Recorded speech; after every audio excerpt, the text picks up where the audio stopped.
네, 오늘은 시편 26번째 시간입니다. 아버지가 아들에게 라는 제목으로 말씀 나누도록 하겠습니다. 제가 먼저 퀴즈를 한번 내보도록 하겠습니다. 이 시편은 총 몇 편까지 있을까요? 네, 맞습니다. 총 150편이죠.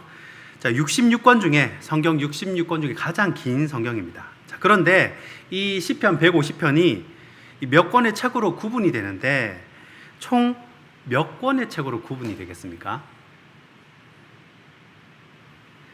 힌트는 이 모세와 관련이 있습니다. 네, 손으로 이렇게 표시를 해주시네요. 네, 5권입니다. 왜 5권이냐? 모세의 율법이 5권으로 나누어져 있는 것과 관련이 있다고 봅니다. 그래서 이 창세기에 해당하는 제1권이 시편 1편부터 41편까지입니다. 자, 이 부분의 핵심 단어, 이 키워드는 사람입니다. 사람이 중심이 되는 겁니다. 그래서 구절마다 사람을 강조해요. 시편 1편 1절에 복 있는 사람은 이렇게 나가죠. 또 시편 8편 4절에 사람이 무엇이관대 주께서 저를 생각하시며, 이 사람이 주어입니다. 이 출애굽기에 해당하는 이 제2권은요 시편 42편에서 72편까지입니다. 오늘 우리가 읽은 시편 72편이 사실 이 시편 제2권의 마지막에 해당하는 부분입니다. 자, 그러면 우리가 맥체인을 통해서 시편을 쭉 읽어왔으니까 기억을 한번 떠올려 보면서 이 권의 핵심 단어가 무엇인지 한번 맞춰보시기 바랍니다. 이 권의 핵심 단어, 키워드는 무엇이겠습니까? 바로 이 건짐, 해방입니다.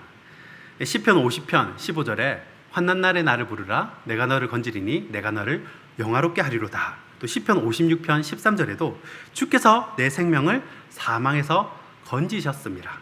시편 69편 14절에도 나의 하나님이여 내 원수에게서 나를 건지소서. 이 제2권에 해당하는 키워드는 바로 건짐입니다. 해방이에요. 이 출애굽기도 노예 생활로부터의 건짐이죠. 이 연관이 있습니다. 자, 레위기에 해당하는 제3권은 시편 73편부터 89편까지입니다. 자, 힌트가 이제 레위기입니다. 제3권에 해당하는 키워드는 무엇이겠습니까? 충분히 추측할 수 있습니다. 바로 성소입니다. 성소. 시편 73편 17절에 하나님의 성소에 들어갈 때야 저희 결국을 깨달았나이다. 그러죠. 또 시편 78편 69절에도 그 성소를 산의 높음 같이 영원히 두신 땅같이 지으셨으며 이렇게 말씀을 하십니다. 자, 하여튼 이런 식으로 이렇게 방대한 양의 시편이 이렇게 마구잡이로 이렇게 수집이 된 것이 아니라 모세오경에 맞춰서 총 5권을 이렇게 분류를 해놓았다라는 것입니다. 자, 그러면 오늘 읽은 시편 72편은 누구의 시인가를 먼저 한번 살펴보아야겠죠. 자, 성경에 시편 72편 표제가 무엇이라고 되어 있습니까? 솔로몬의 시라고 되어 있습니다.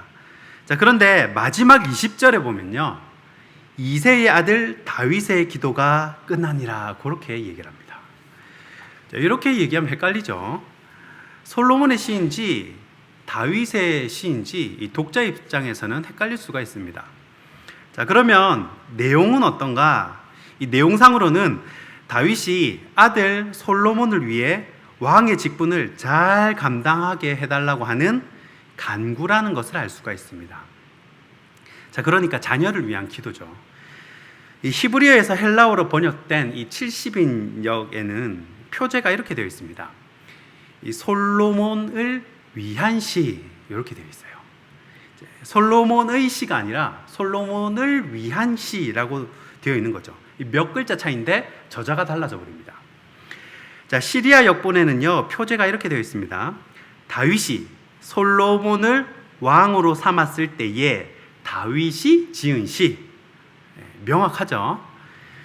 그래서 시편 72편은 자녀를 위한 이 아버지의 간구, 이제 세상을 향해 첫 발을 내딛는 왕으로서의 책임을 감당하는 아들에게 이 험난한 이 약육 강식의 세계에서 걱정어린 시선으로 간절히 기도해주는 이 아버지의 마음을 느낄 수 있는 시라고 보시면 됩니다.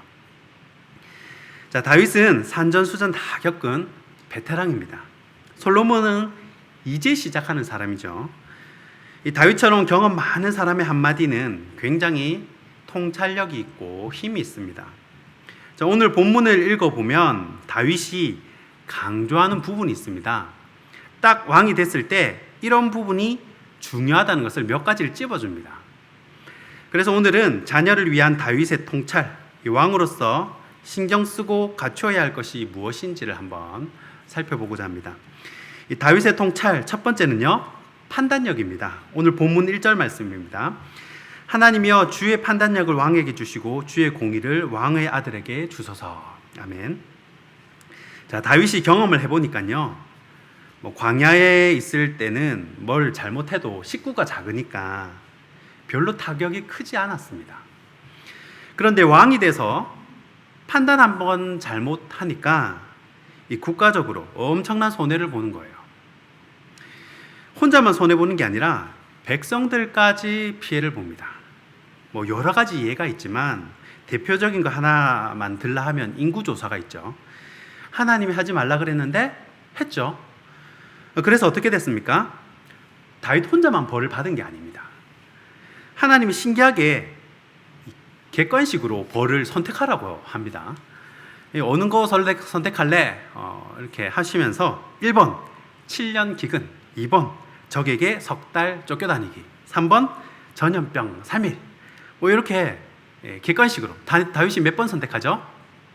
3번을 선택합니다. 그래서 이때 무고한 백성들 7만 명이 죽습니다. 백성들 입장에서는 얼마나 황당합니까? 잘못은 왕이 하고 피해는 백성들이 다 보고, 그때 다윗이 깨닫는 거죠. 아, 내가 판단 한번 잘못하면 이 엄청나게 손해를 보는구나. 다윗도 이제 시행착오를 겪는 거예요. 자, 역사 속에 이런 예가 얼마나 많습니까? 우리 인생 가운데 이런 일이 비일비재하죠. 판단을 잘해서 유익을 얻기도 하지만 이 판단을 잘못해서 손해를 보기도 합니다. 자, 왕은 판단할 일이 훨씬 많습니다. 그때는 왕이 군대를 이끄는 사령관 역할뿐만 아니라 판사 역할까지 했죠. 또 국가의 정책을 결정하기도 하고 판단할 일이 너무 많은 겁니다. 그러니까 다윗이 아들에게도 판단력을 달라고 그렇게 간절히 기도를 하는 것입니다. 자, 다윗의 통찰 두 번째는요, 군사력입니다. 오늘 본문 9절부터 11절입니다. 9절입니다. 광야에 사는 자는 그 앞에 굽히며 그의 원수들은 티끌을 핥을 것이며 다시스와 섬의 왕들이 조공을 바치며 스바와 시바 왕들이 예물을 드리리로다.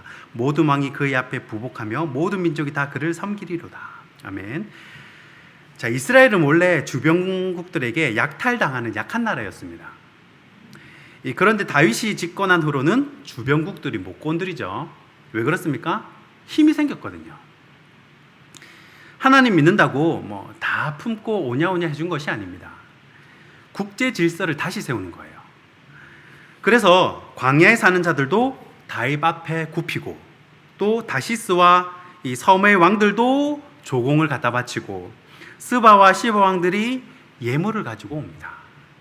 왜 그렇습니까? 힘이 있으니까 그런 것이죠. 자, 그런 다음에 다윗이 어떻게 합니까? 12절에 그 다음이 중요해요. 힘을 가진 것이 중요한 것이 아니라 힘을 가진 그 다음이 중요합니다. 12절에 보시면요, 가난한 자도 도와주고요, 13절에 궁핍한 자도 구원하고 그럽니다. 자, 무슨 말이냐? 본인이 힘이 있어야 남도 도와줄 수 있다는 것입니다. 내 코가 석잔데 어떻게 도와주겠습니까? 이 비행기를 타면요, 이 승무원이 비상시에 어떻게 행동해야 하는지 행동 요령을 알려줍니다.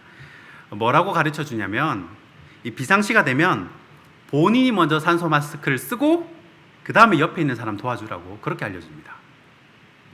내가 정신이 온전하고 힘이 있어야 남도 도와줄 수 있다는 것입니다. 1583년 율곡 이가 병조 판서로 있을 때 이 10만 명의 군대를 양성해야 한다고 이 10만 양병설을 주장했습니다. 그런데 그때 조선 왕조는 500년 동안이나 평화가 지속이 되었습니다. 이 평안할 때가 위기라고 조선 왕조의 500년의 평화가 이 태만과 안일함을 불러왔고, 결국은 이 임진왜란을 통해서 전국의 모든 백성들이 고통을 받게 되었습니다. 이 나라는 국력을 기르고 개인은 자신의 실력을 갈고 닦아야 합니다. 그럴 때 약자도 도와줄 수 있는 힘과 여유가 생긴다는 것을 아버지가 아들에게 알려주는 것입니다. 이 다윗의 통짤 마지막 세 번째는요, 경제력입니다. 오늘 본문 16절입니다. 산 꼭대기의 땅에도 곡식이 풍성하고 그것의 열매가 레바논같이 흔들리며 성에 있는 자가 땅의 풀같이 왕성하리로다. 아멘. 자, 이번에 이 우크라이나와 러시아의 전쟁을 통해서 이 시대에 가장 무서운 무기가 뭔지가 딱 드러났습니다. 제일 센 무기, 무서운 무기가 무엇이었습니까? 바로 천연가스죠. 에너지입니다. 이게 제일 센 무기예요. 러시아가 천연가스 밸브를 탁 잠그니까 한두 개 나라도 아니고 전 유럽이 힘들어합니다. 당장 겨울을 힘들어하죠. 이 먹고 사는 문제, 이 경제가 너무너무 중요하다는 것입니다. 먹는 끝에 정이 난다고 이 리더십도 먹는 것에서 나옵니다. 예전에 대통령 선거의 슬로건으로 건 문구가 이 경제 대통령이었습니다.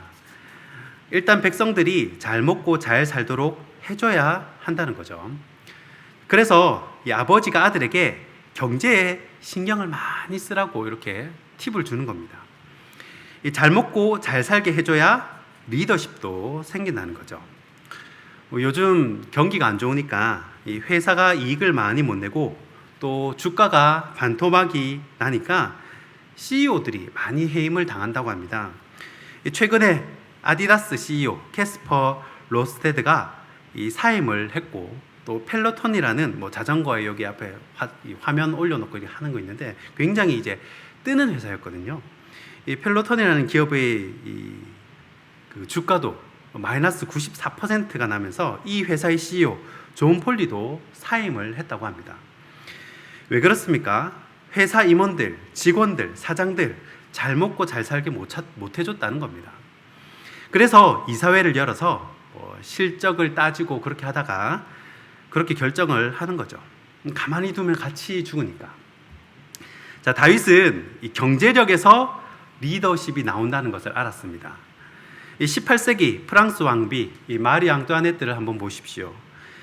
백성들이 배가 고프니까 프랑스 대혁명을 일으킵니다. 이 경제가 그만큼 중요하다는 거예요. 이 경제와 리더십은 직결이 됩니다. 자, 2005년에 나온 웰컴 투 동박골이라는 영화가 있습니다. 이 한국 전쟁이 한창이던 1950년에 전쟁이 일어났는지도 모르는 완전 외진 곳, 이 강원도 두메산골, 이 동막골이라는 외진 산골에서 벌어진 에피소드입니다. 거기에 전투에서 낙오된 인민군 3명하고 또 탈영병 국군 2명이 우연히 만나게 됩니다. 그런데 거기 마을 촌장님이 굉장히 인품이 좋으세요. 이 아랫사람에게 말을 해도요, 이 말 한마디에 이 배려와 품위가 느껴지는, 그러니까 격이 느껴지는 그런 언어를 구사합니다. 국군 2명이 탈영을 해가지고요, 동막골로 이제 들여오는데 그 마을 촌장님을 만나요. 제가 한번 영상을 한번 보여드리겠습니다. 이 촌장님이 어떤 언어를 구사하시는지 잘 유념하면서 한번 보시기 바랍니다. 이 촌장님의 언어는요, 이 상대방을 세워주는 언어를 씁니다. 자, 귀한 걸음을 했다 그러고요. 또 뭘 좀 먹었냐고 물어도 봐주고 이 말에 품격이 느껴집니다. 당연히 마을 사람들이 존경을 하겠죠. 자, 그런데 그 마을에 인민군도 3명이 들어와서 같이 살게 되는데, 인민군 장교인 이 리수아의 고민이 뭐냐면 본인이 리더십이 없는 거예요. 이게 뭘 하자고 그러면 아무리 이 계급으로 누르고 총으로 겁을 줘도 이 부하들이 자기를 안 따라줍니다. 그게 항상 고민이었어요. 그런데 이 촌장님을 가만히 보니까 마을 사람들이 너무 잘 따르고 이 따뜻한 카리스마가 있거든요. 그래서 이 인민군 장교가 자존심을 내려놓고 어떻게 그런 리더십을 가질 수 있는지 살짝 물어봅니다. 우리 2번째 영상 한번 계속 보겠습니다. 이 흰 수염의 이 촌장님, 카리스마가 대단하죠. 소리 한번 지르지 않고 이 불황민을 잘 따르게 하는 이 존경도 받고 이런 리더십의 비결이 뭐냐고 물어봅니다. 여러분, 이 촌장님이 뭐라고 대답을 했겠습니까? 뭐라고 했을까요? 마지막 세 번째 영상 한번 보겠습니다. 뭐를 많이 매개이지 뭐. 네? 뭐를 많이 매개이지 뭐. 뭘 말매기하지 뭐. 그게 자기 그 리더십의 비밀이었다는 거예요. 이게 지도력의 비밀입니다. 이 다윗의 인생을 보면요, 이 남의 것을 가져와서라도 자신의 부하를 먹입니다. 나발의 것을 요구를 하죠. 예수님도 제자들과 만나면 떡을 뗍니다. 없으면 만들어내서라도 꼭 목에서 보내지 굶겨서 보내지 않습니다. 다윗은 먹고 사는 것, 이 경제에서부터 리더십이 나온다는 걸 이 오랜 경험에서부터 아는 거예요. 그래서 이 솔로몬 때에도 곡식이 풍성하고 열매가 풍성하기를 간구를 하는 겁니다. 뭐가 풍성해야 돼요. 말씀을 맺겠습니다. 이 선왕이 아들을 위해 간구하는 내용을 살펴보았습니다. 약간 분야마다 조금씩 차이는 있겠지만 원리는 비슷하다고 생각을 합니다. 올바른 결정을 할 수 있는 판단력을 갖추고 또 어려운 자를 도와줄 수 있는 군사력과 경제력을 갖추는 것, 이것이 아들을 위한 선왕의 기도라는 것입니다. 우리의 인생도 또 자녀들도 크게 다르지 않다고 생각합니다. 우리가 자녀들을 위해 기도할 때도 자녀들의 인생 가운데 지혜로운 판단을 내릴 수 있는 해안을 주시고 또 남들을 도우며 살 수 있는 실력과 경제력을 달라고 간구하는 저와 여러분이 되길 주님의 이름으로 축원합니다. 기도하겠습니다.